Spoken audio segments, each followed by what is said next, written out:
Doubt is beautiful. Alchemists wanted to find a way to transform base metals into gold. They also spent a lot of time seeking after the source of eternal life, the elixir of immortality. But there was a third thing that tends not to get as much attention that they were also seeking. They wanted to find a universal solvent. A solvent is something that dissolves other things. Water is a solvent.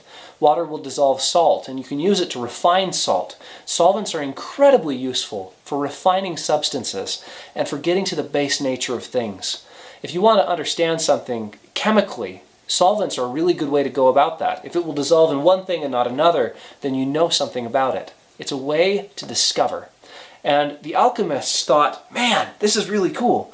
Man, if we could only dissolve everything in a solvent, that would be so much more useful. If we could create a universal solvent, can you imagine the possibilities? If you had a universal solvent, wouldn't it dissolve the container that was holding it? It isn't hard to draw a comparison between solvents and doubt. Doubt is incredibly useful. In fact, it's beautiful. The idea of doubt is to pick apart and examine critically an idea.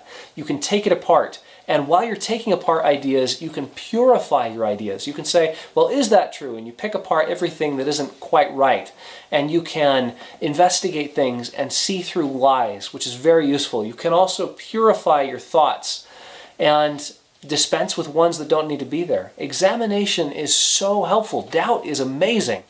But can you apply it to everything?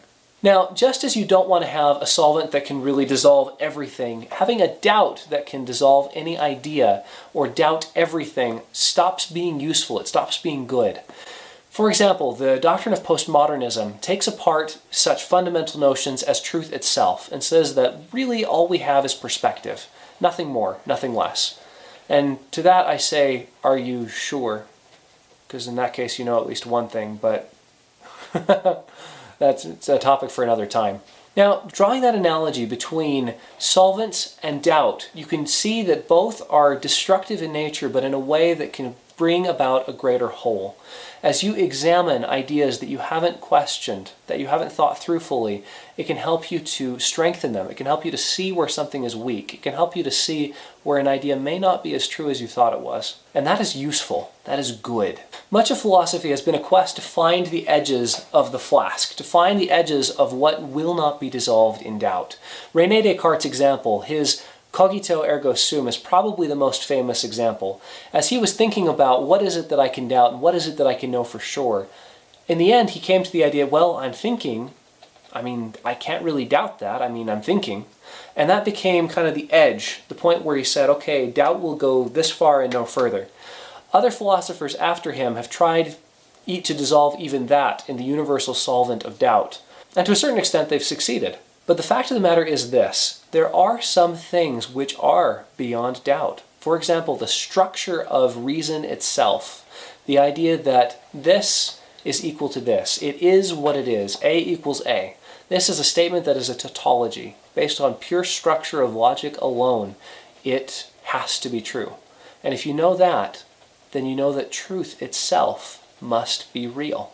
If the alchemists had actually succeeded in their goal to create a universal solvent, what would it have been good for? It wouldn't have been useful to refine anything because it would have dissolved even the container it sat on. It wouldn't discriminate between different types of metals. It wouldn't be able to select between different substances. It would cease to be useful because it indiscriminately dissolved everything. Similarly, doubt that consumes everything ceases to be useful, and it ceases to be good. Doubt is a tool used to find truth.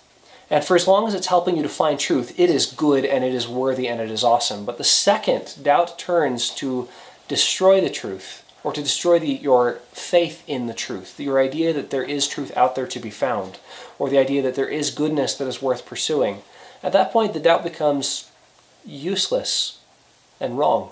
I'm not saying don't doubt. I personally love doubt. I swim in it every day. I've been building an immunity to iroquois powder as far as doubt goes. But it is important to recognize the edges of the flask, to recognize also the purpose for which the solvent was created. It was created to find something. And if it ceases to help you find that thing, it ceases to be good. please subscribe below, and if you click right there, you'll see a little bell icon. If you click that, you should get an update for every single video that we produce. We look forward to seeing you in the future. Have a great evening.